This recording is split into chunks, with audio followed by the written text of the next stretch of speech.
It all started more than 3 months ago. 23 of the game's best designers set out on a journey with one goal in mind: to design a course worthy of hosting a major championship. Along the way, there have been moments of brilliance, moments of defeat, moments of frustration, and moments of relief. Now only 5 remain, looking to call themselves a TGC Tours design champion. Can Matt Fritsch win another title based on Timber Knoll's natural charm? Or can Matt Geddes say he's the greatest again, with a course seen to be one of the boldest? Will Dario Logan's reputation of making daunting courses have the pros on the road to Susquehannock? What about Brian Petty, nearly a champion in his last contest? Has Cypress Dunes put him in the company of design greats? Or has Eric Nesbitt shocked himself and the golf world with the Mantis, ready to prey on its competition? Only 5 courses remain. Which one will be crowned the champion of the TGC Tours Major Championship Design Challenge 2019?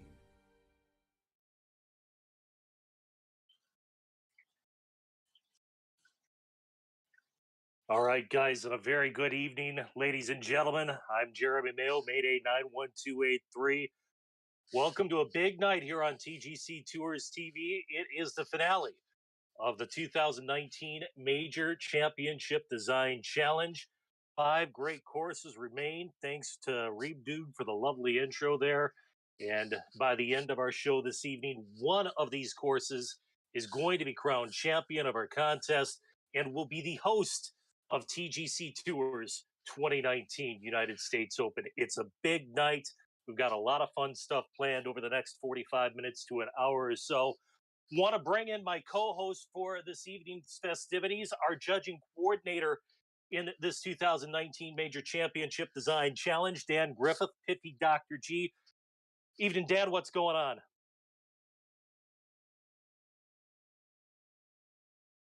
And I got... Take that mute off if I can. I can't hear you, Dan. Yeah, sorry about Dan's... that. There we go.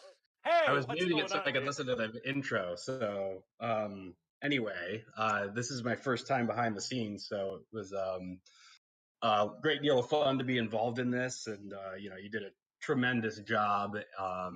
And with what Reed Budug is doing with the CC contest, I realized that I'm in the right chair. I should not be a contest coordinator, but it's been a terrific contest. Well, take me, if you will, a little bit behind the scenes into the war room and kind of tell us how this broke down. It's been a long, arduous process for the judges. I mean, these courses started coming in back on the 30th of March, and the evaluations continued all the way up till Friday evening when we finally had the final ballots in.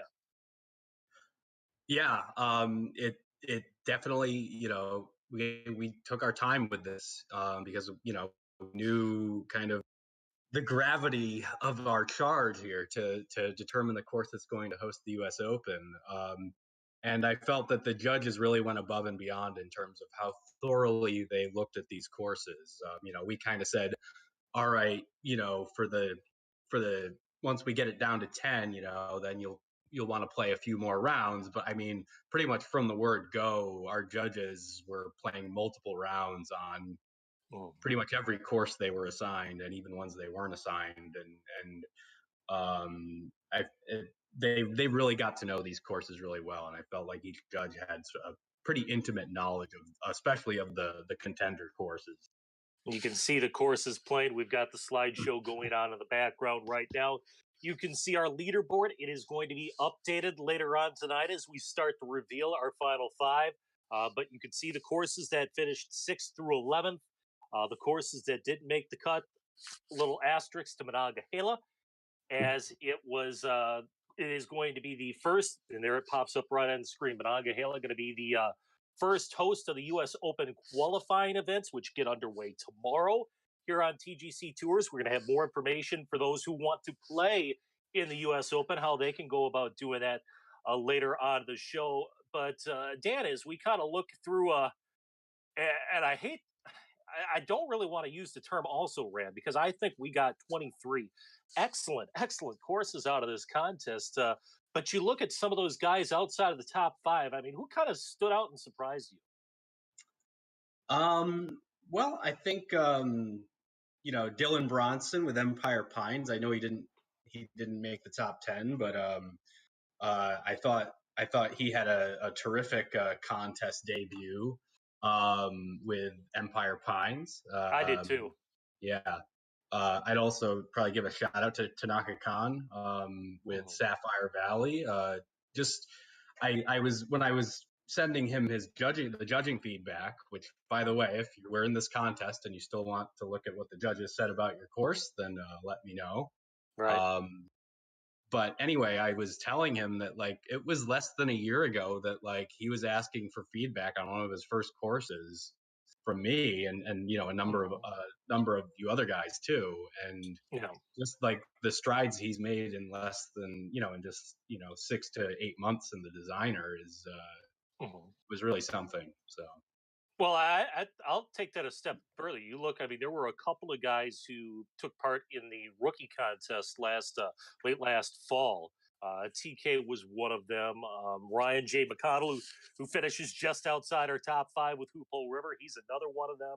I mean, a few of those guys I thought jumped into this and really took a nice jump forward with the courses that they produced for sure.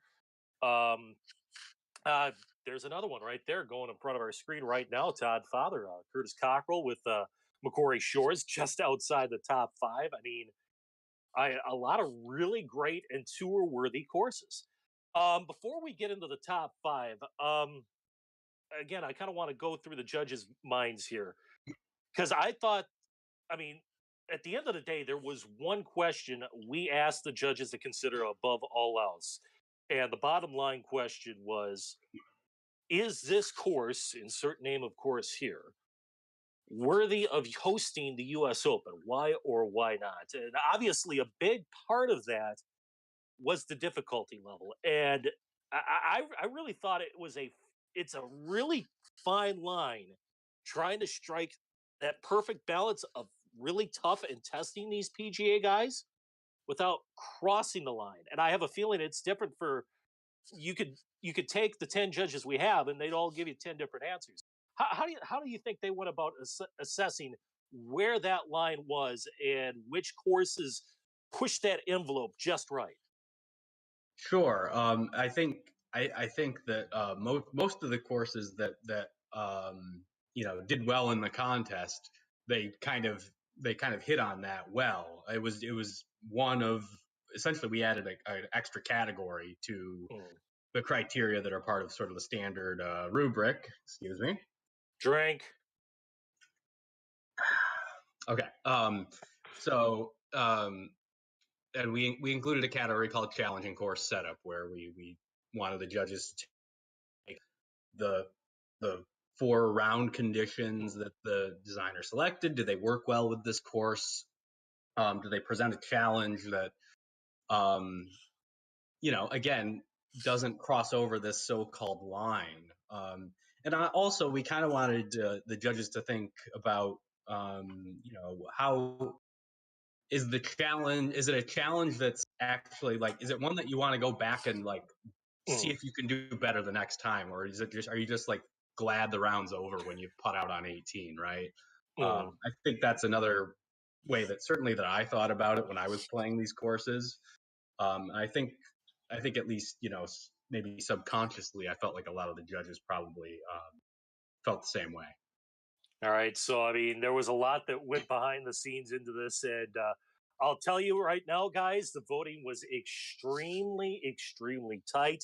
I've teased it a couple of times already on streams prior, but of the 5 courses, 4 of them received at least 1 first place vote. So it's time to get on with it. Let's begin the countdown and reveal which course finished 5th in the 2019 Major Championship Design Challenge.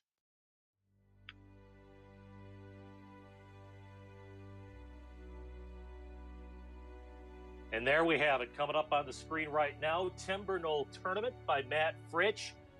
Boy, boy, what can you say about this course, Dan? I mean, I look at this course and it screams quintessential Matt Fridge.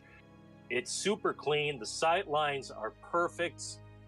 There's not a blade of grass or a bush out of place. It's just another great Matt Fridge course, which we come to expect. Absolutely. I thought Matt kind of outdid himself on this one almost. I mean, I think my favorite one of his up to this point was probably Windsong Falls, and I think this might challenge for that spot. It's just lots of interesting holes, and as you said, you know, the things you kind of come to expect Mac to do, you know, to deliver on. You know, he delivered on in spades. And the other thing I think that is worth noting is the placement of the tournament objects and the atmosphere. I felt like he really nailed that too, and you know, that's something that he hasn't necessarily been, you know, called on to do you know, on any of his other courses. So I thought he passed the atmosphere test with flying colors. It seemed like reading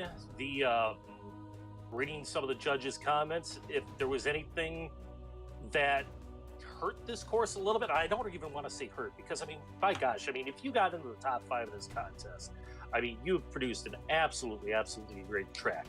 But it seemed like some of the guys thought maybe the difficulty was just maybe a touch too straightforward. Yeah, and I would agree with that. I would say, in fact, it was at least among, if you just think about like the top maybe dozen to 15 courses, I felt like it was one of the easier ones. But I feel like that's the fact that it still elbowed its way into the top 5 is really a testament to Matt's skill as a designer, because everything else was just so good and so immaculate that you just couldn't deny this course a spot in the top 5, even if the difficulty wasn't quite at the U.S. Open standard. And actually, I mean, I thought, you know, you look back, I mean, you look at number 6 in this contest, which was Hoophole River. I think they're kind of birds of a feather. I mean, very good looks, very good playability, maybe a touch too straightforward for a major. But I mean, you throw Hoophole right into that mix as well of another excellent course. I mean, and this as well, Timber Knoll Tournament, our number 5 finisher, the TGC Tours Major Championship Design Challenge. Now it is time to reveal who finished 4th in our contest.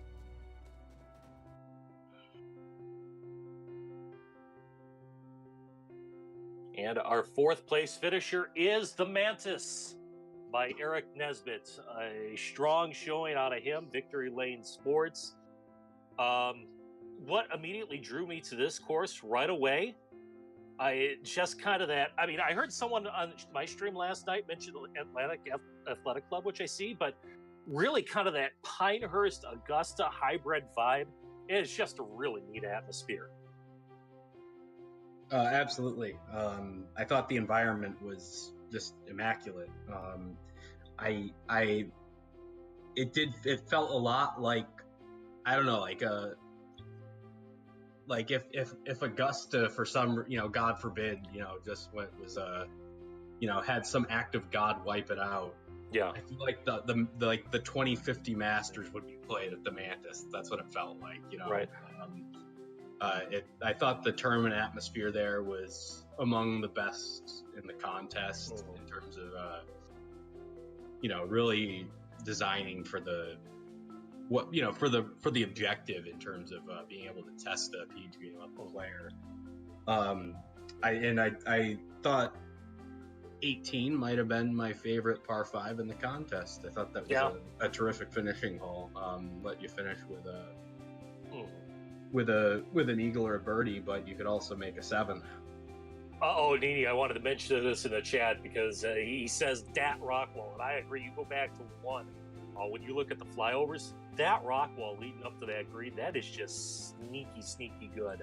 I really like how that turned out for him.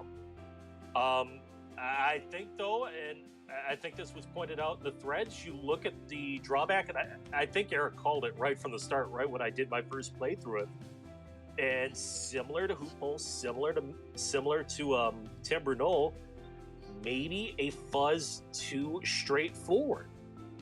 A bit, yeah, maybe a bit, and I'd say less so than the others. I think if you just consider the par fours and the par threes in isolation, they were plenty challenging. But I think, having 5 par fives, even if they aren't all reachable, I mean, that's 5 birdie holes, and so you're basically telling a PGA player, here's 20 under for the week, and see if you can build on that. And that's obviously you can say what you want about focusing on relation to par, but that perception is going to be there. And I felt like, but in terms of just the way the holes were designed, I thought they presented a really good challenge, though. Yeah, Coasting Through Life makes a good point in the chat. Kind of a PGA Championship vibe to him. Although I will say Beth Page Black kind of felt like Shinnecock all round 3 last year this afternoon for sure. But still, absolutely incredibly great course. I mean, maybe the cleanest course in the entire contest, and that is the Mantis, the tour version by Eric Nesbitt, our number 4 finisher in the Major Championship Design Contest. All right, so before we get to the top 3, just want to remind everybody, for 3rd and 2nd place, there's a little extra carrot on the line, as these 2 courses will host the 2nd and 3rd weeks of the U.S. Open qualifiers. So with that in mind, time to unveil our 3rd place finisher in the Major Championship Design Challenge.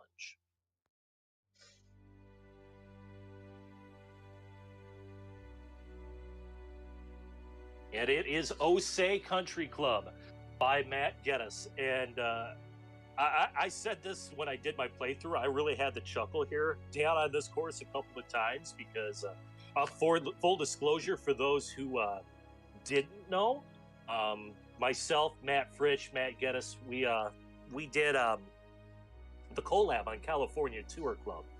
And we bounced back and forth some ideas in the planning stage of it.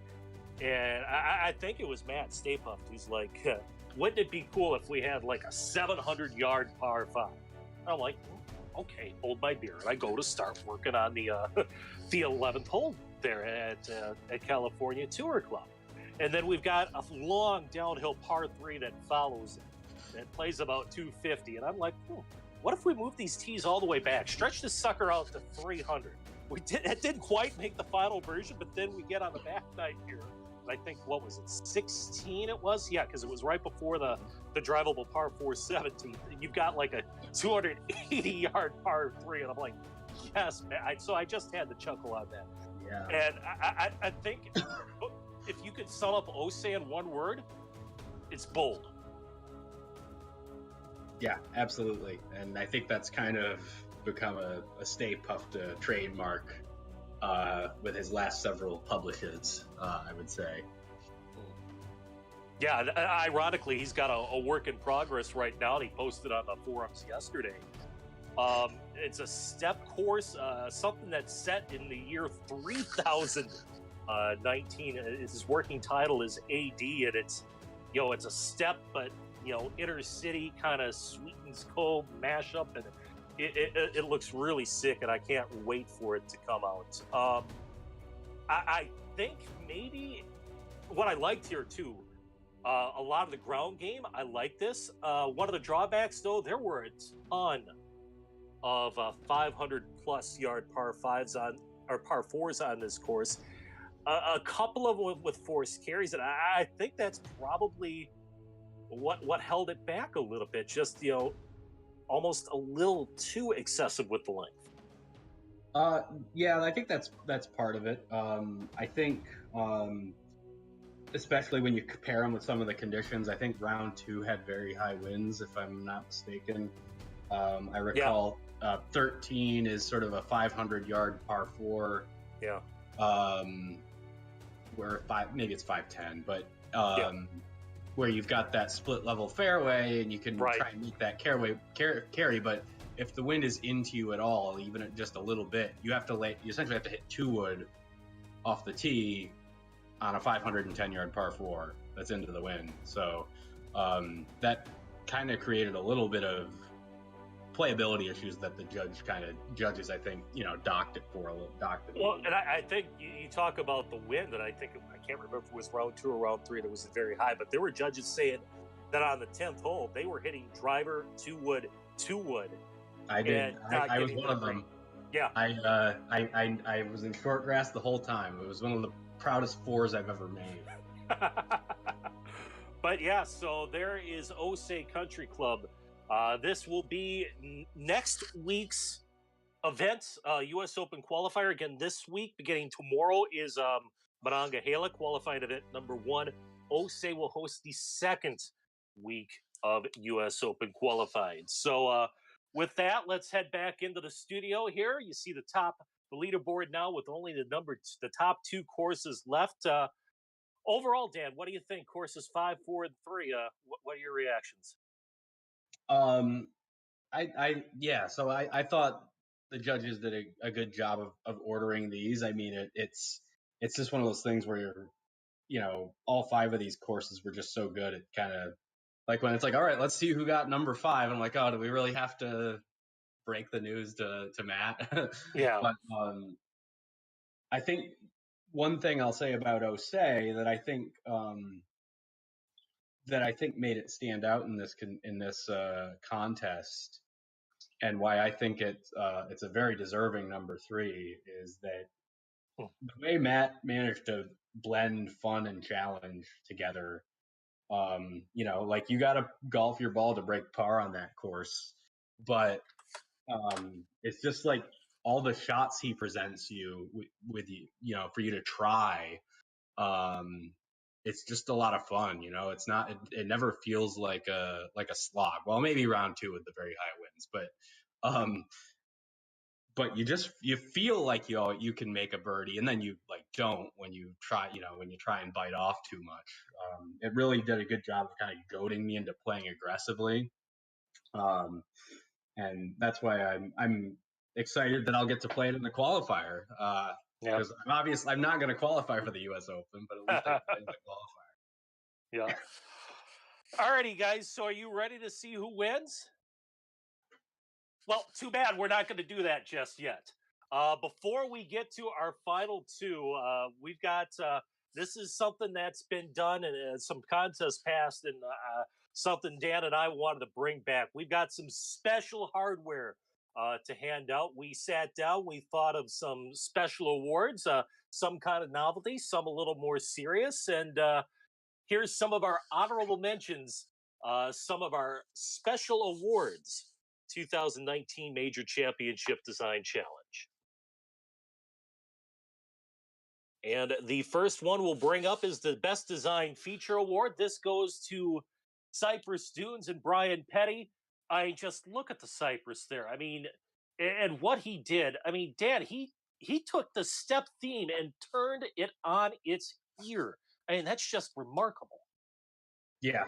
When I first saw a photo of the cypress tree, and go, wait a second, where'd that come from? There aren't any trees that look like that. And it's like, and the Delta theme doesn't have any dead trees, so it's not like you can just build on that event. And then once I saw you playing through it on the stream, I'm like, oh man, that takes some vision to transform to think, how do you make a Cypress Point look alike? It's like, oh, I know, I'll use the step theme. Yeah. And yeah, when you ask for that sort of most memorable feature, I mean, my mind immediately went to Cypress Dunes, and it's kind of like with every contest, somebody invents something new that no one thought of doing before, it seems. Yeah, I mean, it's almost like, nowadays when you're in a design contest, it's like working on a doctorate or something. I mean, you've got to come up with something unique and innovative, and yet part of a big, comprehensive, and cohesive piece. And I mean, there were a few courses that did that in the World Cup, and Cyprus is definitely one of those courses that did it here. And the use of step theme to create a coastal California type course was absolutely great. And so that wins our Best Feature Award. Now, time to move on to our second special award of the night. It is the best par three in the contest. A lot of great nominees for this one, by the way. I mean, I could rattle off about 5, 6 par threes right off the top of my head. It's going to go to the 12th hole at Susquehannock Golf Club. This, and there were a few others, but this, when I stood on the tee, that is to borrow a line from John, pardon my salty language, but holy crap. I mean, to me, it felt a lot like 17 at Sawgrass. The same feel, the same vibe, the same intimidation standing on the tee. It's like I could be in big trouble if I screw up what's just a simple wedge or a 9-iron. But it was just an awesome hole. Right, and it really works strategic wise too. You know, you can see you got the pin right on the front there, and it's like one of the rare pins on Susquehannock that's not on top of a hill. You actually do have a backboard there where on that little front right portion, and but you better have a good tempo, because if you fast that one, you're going into the water. If you slow it, you're in the bunker, and then you've got an almost impossible bunker shot. And generally, like, you can. There's plenty of room at the back of the green if you want to play it safe, but you're going to have a really challenging putt to make a par. It's just like it's just so well thought out. And I could talk about it for another 20 minutes, but I won't. Yeah, I mean, and there was several. I mean, you could have given this too. I mean, I'm thinking 17 at Macquarie Shores. I'm thinking, I believe it was 14 at Empire Pines, the one set right there on the lakeshore. Yeah, those were the two that really came to mind for me, were those two. Yeah. But yeah. And also, I thought almost every par three at Osay, honestly, was a really nifty hole. Yeah.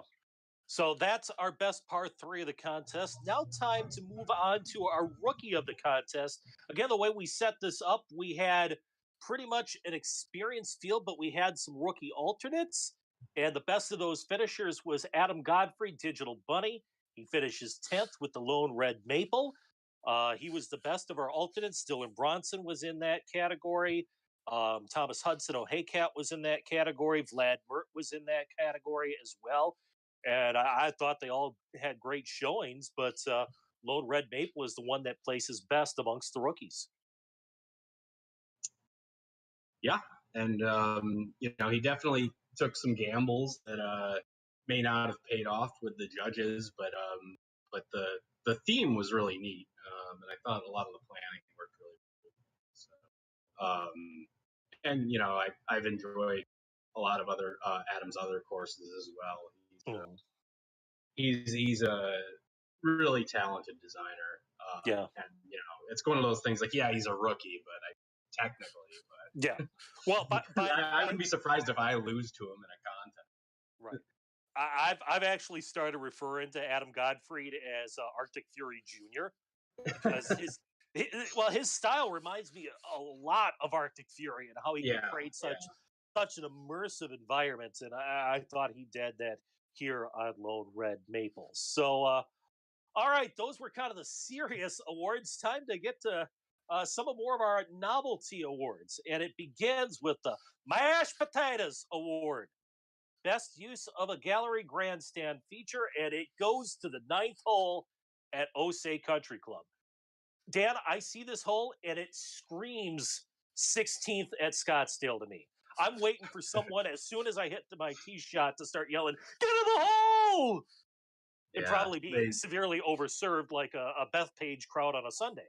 Yes, very much so. Although, I don't know. Yeah, it's set in America, obviously, because it's vying for the U.S. Open. So maybe if you had a Ryder Cup there, I think there'd be like a riot probably. It would be like if they had a Ryder Cup at Osay, and then that 9th hole would probably be like I don't know, like some concert where it's like notoriously, I don't know, dangerous. Yeah. So That was usually the music. Usually I'm on point with the music references, but I'm just blanking. I'm sorry. no, that's all right. But Matt Geddes wins the Mashed Potatoes Award for our best use of grandstands galleries. Speaking of Matts, let's move to our next award. And it is the Cotton McKnight Bold Strategy Award. Following that 90-yard par 3 ninth hole with the 710-yard par 5 10th hole. There were a lot of bold moves taken in this contest. This was a bold move that I actually think worked out for him. Yeah, I mean they were both. It's a very funny juxtaposition. To follow such a short hole to long hole.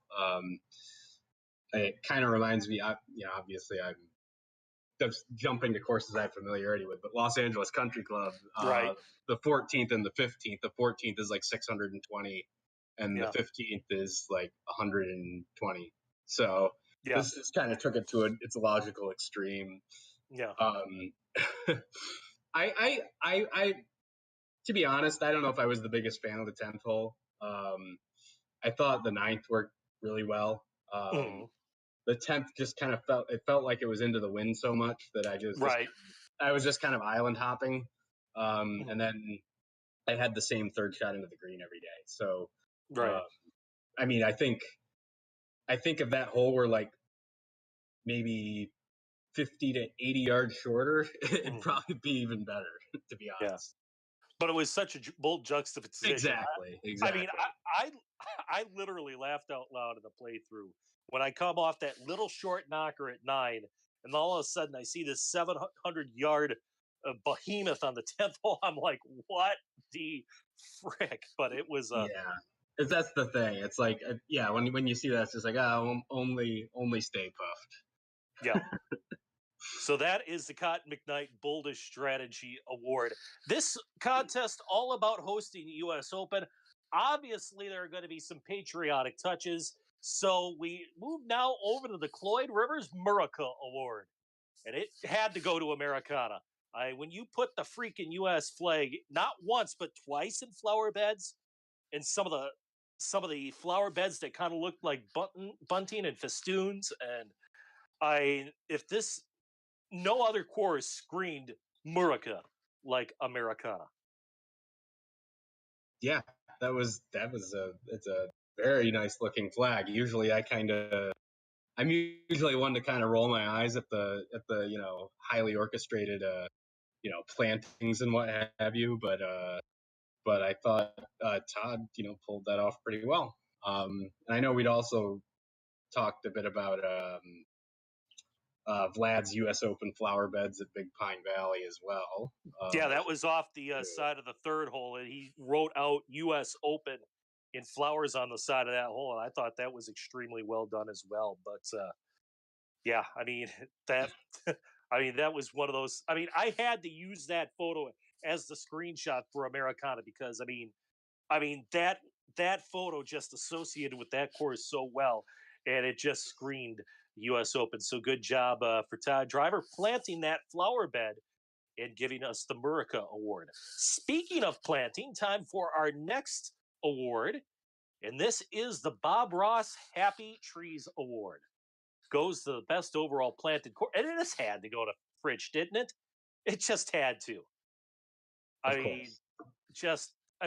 Like I said, when you play a Matt Fritch course, there is hardly a blade of grass out of place, and everything just looks so darn natural. And Timber Knoll is no exception. Yeah, I was when Matt said he was gonna try and do Reeves Bandit Ridge bunkers, and try and do like a sort of a Pinehursty look. I was like, oh, this is gonna be awesome. And you marry his gorgeous bunkering and hole designs with his planting, and I feel like this is like kind of sets the standard for a course like that. It wasn't he didn't do a ton. There isn't a ton of planting if you look at it, but it's nice and understated, but it doesn't feel like he needed more planting necessarily. Exactly. No, I mean it's spot on perfect, and that's why Matt Fritsch gets our Bob Ross Happy Trees Award. Now, part of the challenge of this contest was incorporating grandstands, incorporating galleries, creating a tournament-like feel. There were some places though where OSHA might have had a little bit of problem. That brings us to the Jackie Childs Litigation Award. I tell you, put the grandstand there. Who told you to put the grandstand there? Well, it goes. There were actually quite a few candidates for this one. Actually, I mean, my honorable mention is Hoop Hole River, because I remember during my playthroughs, my second shot into the par 5 18th flew into the gallery and hit a lady in maybe a not nice place. But yeah, those grandstands right over your line of play on a hole number 10. That are Jackie Childs Litigation Award. I would not want to be sitting there. Yeah. And the other one that I thought about was actually 7 at Cypress Dunes. So you got there, it's sort of like a Redan, and there are people standing like 2 yards to the right of the Redan kicker where you want to hit it. So like I felt like on like 2 or 3 different times I had to aim right at those people. Yeah. But I mean the 10th at Sapphire Valley though, it was just so it was I don't know, part of it's just because Chris is kind of we know he'd be a good sport about it, so yeah no, I like to pick on my buddy TK Tanaka from the Diamond Cutters, and that's part of the reason why we have our next award. It is the TKFU Game Award. Most rage-inducing course. I tell you what, Monongahela Hurricane certainly draws mention here, but Blackheart Cove got our votes. Boy, you could get in big trouble in a big hurry on this course. Yeah, I'm pretty sure I just didn't keeping track of score here. I did break 80, I know that, but that's about all I can claim. But yeah. Yeah, but how hard can it be? How hard can it be? There's no bunkers. Famous last words. Yeah. There's just about every other hazard you can think of there. I mean, there's a lot of times. Okay, you hit it long, you're screwed. You hit it right, you're screwed. Hit it short, you're screwed. Hit it left, you're screwed. You hit a great shot, you might be okay, but you still might be screwed anyway.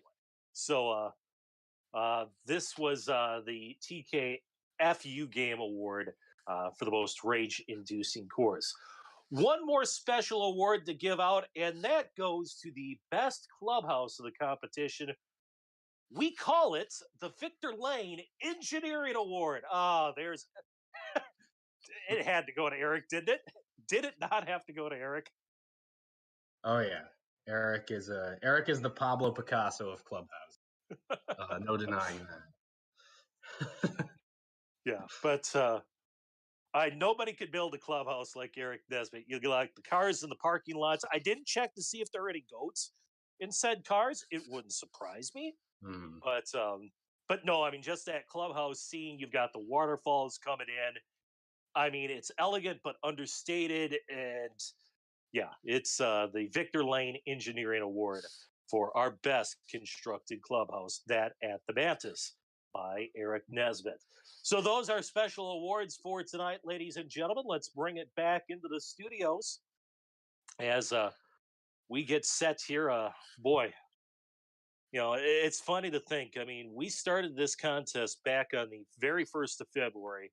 I opened up the thread for entrance, and they came flooding in. We had a full field in literally like an hour and 20 minutes. It just filled up like that. And I mean, just such an incredible journey from that. I mean, like Reeves says in the open, I mean, 3+ months. And of hard work, all of these guys on a journey. And now we're down to 2 final courses. We are down to Cypress Dunes and we're down to Susquehannock. We're not going to reveal the winner just yet. What we want to do is we want to fly over these courses, talk about them a little bit before we reveal the winner. We have done this alphabetically, by the way, by course name. So Cypress Dunes will be the first flyover we show, then we'll show Susquehannock. But we just wanted to talk about each of these two courses first, as really, I think I'm not speaking out of school here when I say this, Dan. Pretty much from the onset of the judging, even back in the preliminary round, it was pretty clear that these two were going to be front runners for pretty much the length of this contest. Yeah, pretty much from the get-go. I think I believe they were the top two after the first round of judging, and it stayed that way when we expanded to the full panel. And then when we cut it down to 5, it stayed that way. And there was quite a bit of there was a fair amount of separation. It wasn't, unanimous that these were the top two by any means. But, no. And we'll see that in a little bit when the final results come out. But we've got Cypress Dunes flying in the background right now. Let's talk a little bit about this course. And we've already talked about the best feature, the use of the step thing, what he's done with the Cypress and all that. But what set this course above the rest? I think the use of, for me, it was the angles. It felt like I know he was going for Cypress Point here in terms of aesthetic, but from a strategic standpoint, where it really made me think of was the old course of St. Andrews, where right, you've got a side of the fairway with trouble, a side of the fairway that's safe, and invariably you're gonna have a much more advantageous second shot if you can play that risky tee shot. And those risky tee shots were really challenging, but there was always kind of the safe option. It'd be tough to make. It's tough to make par if you kind of bailed out off the tee. Yeah, we're just going through the flyovers right now. You're seeing that Redan 7th hole, which I thought. You talk about good par threes in this contest. Right up. That's right up there with them. And then you get to the 8th hole, which I thought was a cunning little par 4 here. Drivable if you want, but I thought the 8th hole driver might have been your worst option trying to go for that green. Because especially if you got on the wrong section of that green, three putting was going to be a challenge. Yeah, I don't think I went for any of the greens off the tee because it just seemed like a fool's errand because you just don't know where you're going to end up, and it's not like there's an obvious inroads to the hole from the tee anyway. So it definitely rewards kind of carefully placing your tee shots. Mm-hmm. Yes, a very cunning. Let's enunciate that par 4, that 8th hole at Cypress Dunes. So yeah, let's switch over. Let's talk about Susquehannock Golf Club. And to me, this course screamed quintessential U.S. Open in its vibe. Just kind of that, more kind of Parkland Country Club style feel. It felt like something you would find in the Middle Eastern, Northeastern part of the country, and one of those old school kind of U.S. Open style courses. Yeah, I felt like this felt like if Marion and Oakmont had a baby. That's right. That's the best way I can do it. The bunkers aren't really Oakmont like, but like kind of the open feel, and it's just really big though, like Oakmont. So that's kind of what it felt like to me, because I know this is supposed to be set, kind of in southeastern Pennsylvania or something like that. So it definitely got the feeling right. I would say perhaps the most hotly debated topic of conversation in the war room was the pin positions here. There were some guys who loved them and some guys who hated them. I will take the good cop role here. Mm-hmm. And if anybody watched my infamously long playthrough of Susquehannock, you absolutely have to play this course differently. you are playing for positions. And if you go pin hunting, you are going to get yourself in big trouble in a big hurry. Sometimes center of the green, 30 feet away, uphill putt is the prudent play. And you've got to set yourself up for that shot from the tee. I mean, I thought in that aspect, I thought Susquehannock made me play a different game than any other course in this contest. Mm-hmm. And I guess kind of going I guess I can play the bad cop then. Just in terms of what the other judges said, I felt so where I said with Osei, and I felt that this applied to Cypress as well, where they tempt you into playing the whole heroic shot, unless you're really like just the most blind, like caveman shoot at pin golfer. This course doesn't really tempt you into going at the pins, because you just look at it and you're just like, there's no freaking way. And some judges who kind of knocked this course, they felt that guys might play for chips. Yeah, I mean that's kind of the mean way to say it. It's the bad way to say it. The other, I think, the more charitable way to say it. Exactly said that.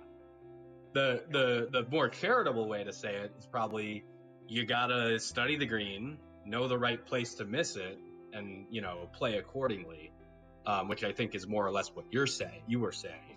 It's all kind of depends on your perspective. But pretty much the judges were unanimous in their love for this course from tee to green, though. Yep. So, alrighty, let's bring it back into the studio. Those are the flyovers of our top two courses, Cypress Dunes and Susquehannock. We've done a lot of talking, guys. Chat, I know it's been pretty lively already. Your debate about who should win, Susquehannock or Cypress Dunes. Let's hear a chat. What say you about who is going to be our design champion? We're not going to reveal it yet. I just kind of want to scroll through the chat. I see Scob saying pen hunt and die. Let's see, coasting through life. I know he was a big Cypress Dunes fan. I'm trying to get some of his. He wasn't a massive fan of the yellowish roughs at Susquehannock. Reed mentioned that with Susquehannock you can kind of recover. So I managed to shoot a 67 there, and I just scrambled my butt off, but it gave me the chance to do that. So that's another good point about Susquehannock. Yeah, Costa Royalty, no surprise, saying every course is a resharbage. I will say this. I mean, if you're playing for the 2019 U.S. Open, it's going to be at Pebble Beach. I mean, Cypress Dunes is a great analog to Pebble Beach there as far as looks and feel. I don't know how many made that point in the chat, but I think that's very valid. I mean, these are two incredible courses, and one of them is going to host the final qualifier for the U.S. Open, and one is going to host our national championships. So, all right, guys, keep those predictions coming, and let's begin the final countdown to reveal a champion.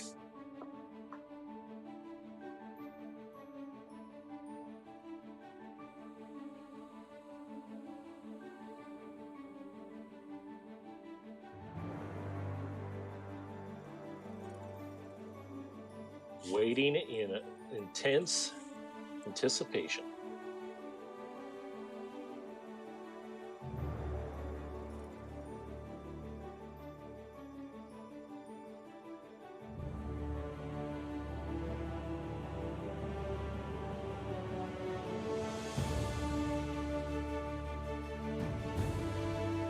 And the winner of the 2019 Major Championship Design Contest, Susquehannock Golf Club, by Dario Logan. Congratulations, Dario. And gosh, if I can do a Jim Nance here. Yeah.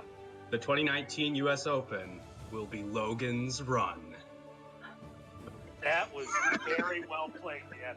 That may be the line of the night, but wow. I mean, the judges really, they could not have got.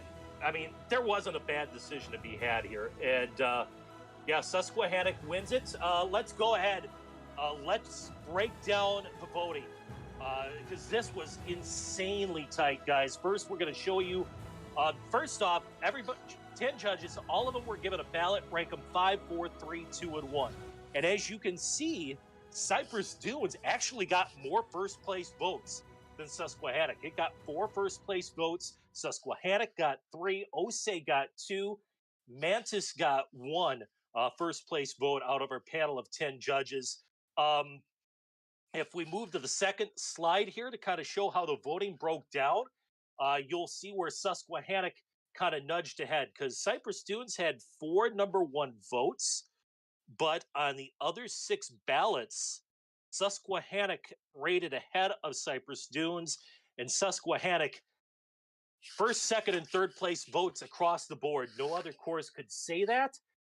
I will tell you what, guys, it was extremely tight. It was extremely spirited. I mean, even going back to when we were counting down to 10, I mean, guys were wanting to jump into the debate as far as the winner of this contest. And yeah, it was very spirited. And yeah, I'm trying to recall what the point was I was going to make here, but it was very spirited. And there was a lot of pros and cons both ways. And yeah, in the end, Susquehannock just barely nudges ahead. And this was the point I was going to make. We were waiting for the ballots to come in. With 1 ballot remaining, this result was still up in the air because there were permutations of the way that ballot would have been cast that would have tipped the scales in Cypress Dunes' favor.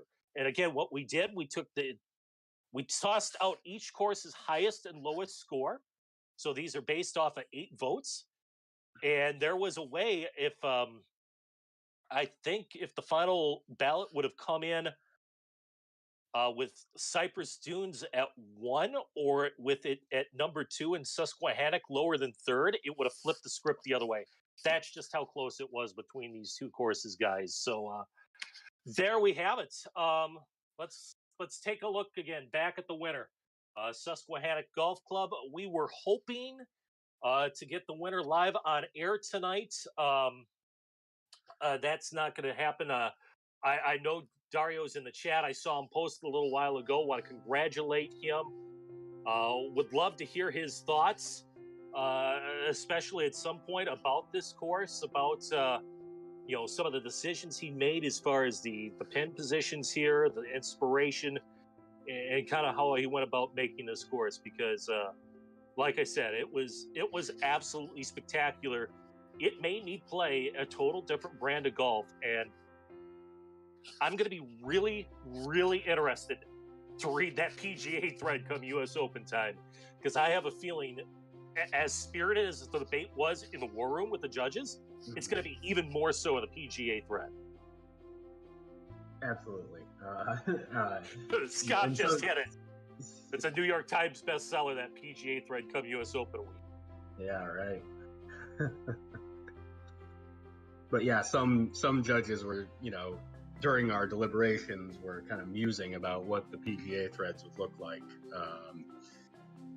with Susquehannock as the host of the U.S. Open. So, yeah, Daniel's saying we might have a lock thread time record.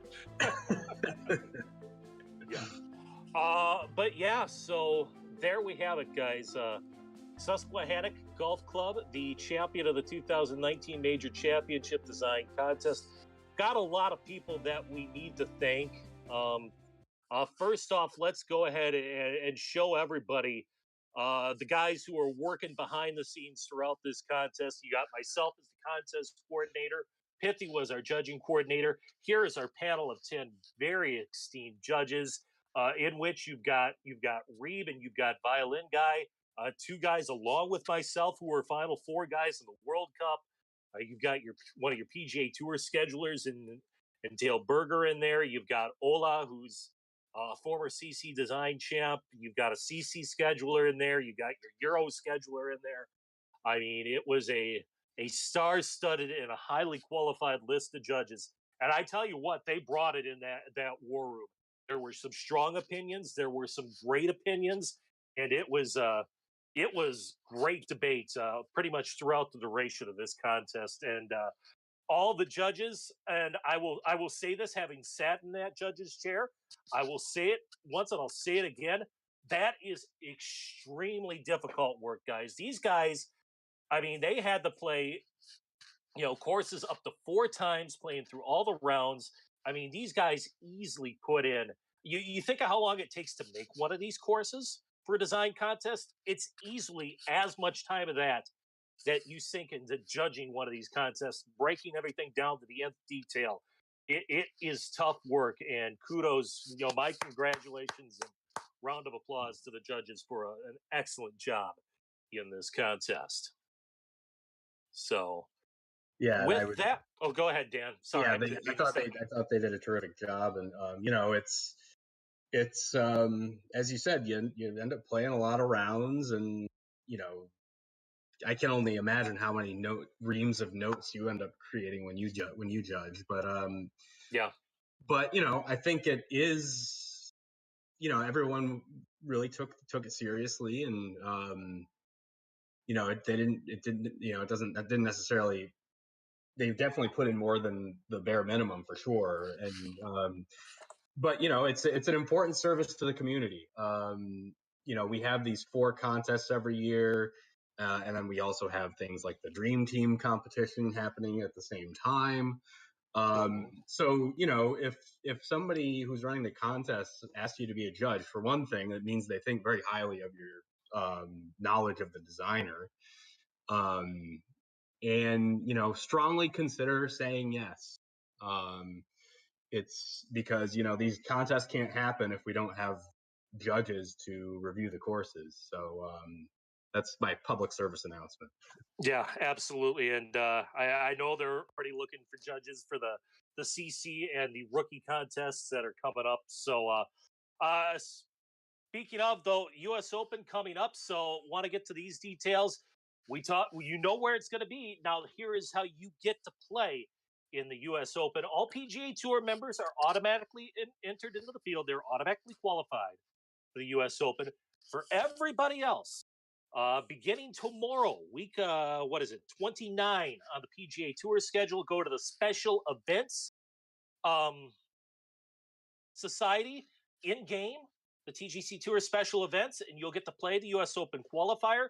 You must play master clubs, but the top 10 master club finishers not already in the field, they will be added to the field in each of these 3 qualifiers. Week 29 is going to be at Monongahela National by Pablo. Week 30 will be at Osage Country Club by Matt Geddes. And week 31 will be at Cypress Dunes by Brian Petty. Those will be the qualifiers leading up to the U.S. Open, which will be June 10th through the 15th at Susquehannock Golf Club. So, again, that's on the playing side of it. This is one of the 4 big TGC Tours sanctioned design contests. The TGCTCCDC 2019 is already in progress. The Challenge Circuit Design Championship.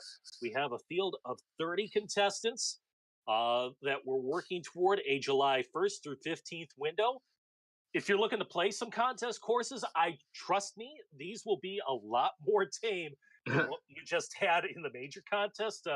This is specifically, gearing courses toward the Challenge Circuit in mind. So we've got that coming up.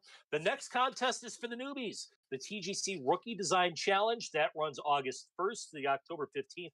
I think this is a really neat contest. I know I cut my teeth back in the HB Rookie Design Contest. Myself and the organizer, the coordinator of this Rookie Design Contest, Patrick Lawless, aka Erickson Stone, he's the one who runs it. We're both alumni of that HB Rookie Contest. We learned so much out of that. There's a lot of great feedback. You can do betas. You get a ton of feedback. If you're a newer designer and you're a little leery about jumping into a contest, the Rookie Design Contest is the one for you to get into without a doubt. Exact eligibility requirements still going to be worked out on that one. There will probably be some tweaks from what we had last year, but stay tuned for those details coming up at a later date. And then the granddaddy of them all, the TGC World Cup of Design, tentatively scheduled to open October 15th. Can anybody take the crown from me? You know I'm going to be back and hungry to defend my World Cup title. And I hope to see some great competition in the World Cup of Design coming up at the end of the year. So, yeah, with that, let's head back to the studio one more time. Speaking of thank yous, want to give a big tip of the cap and a big thank you to our producer for tonight's show, Crazy Canuck. Andre, go ahead, pot up your mic and give us some final thoughts and feedback from your end, having watched this all play out.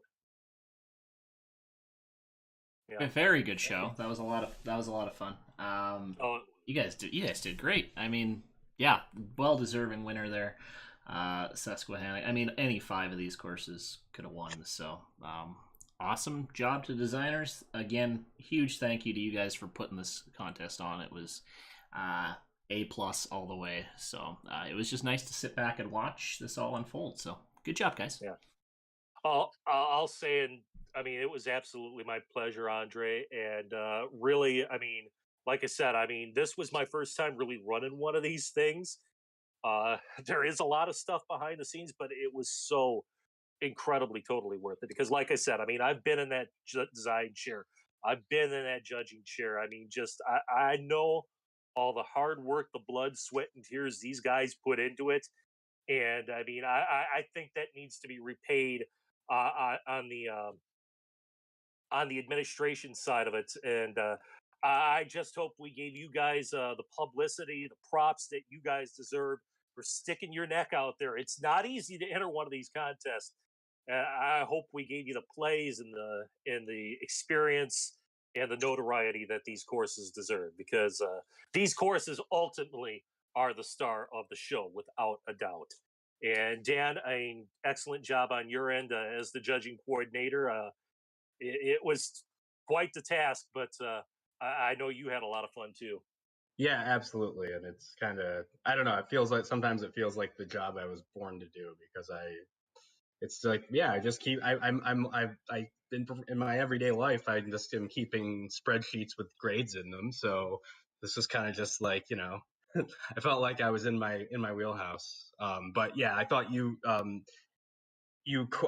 coordinated a terrific contest, Jeremy, and you know, all these graphics and I think the way the course reveals, the way you did those, where you kind of kept the interest there. Like I was surprised how much buzz there was about this contest, just, you know, over the whole period that it was running.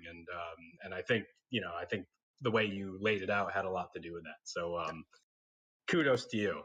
I appreciate it. And speaking of that feedback, once I get off air here, I'm going to be hopping onto the forums. I will be updating the leaderboard on the threads. I will be putting the top 5 in the forums, doing what judges like, didn't like, my thoughts, all of that. That will be coming up here within the next hour on the threads. And yeah, that is going to wrap it up. So many thank yous. Thanks to Dan. Thanks to our producer, Andre. Thanks to all of our judges.